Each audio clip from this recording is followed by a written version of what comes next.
তো বন্ধুরা, আমরা চলে এসেছি আমাদের পরবর্তী ডেস্টিনেশন হিমালয়ান জিওলজিক্যাল পার্ক, এক কথায় হিমালয়ান জু।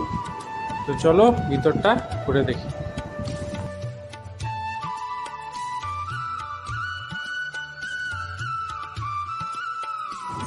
এটা টিকিট কাউন্টার।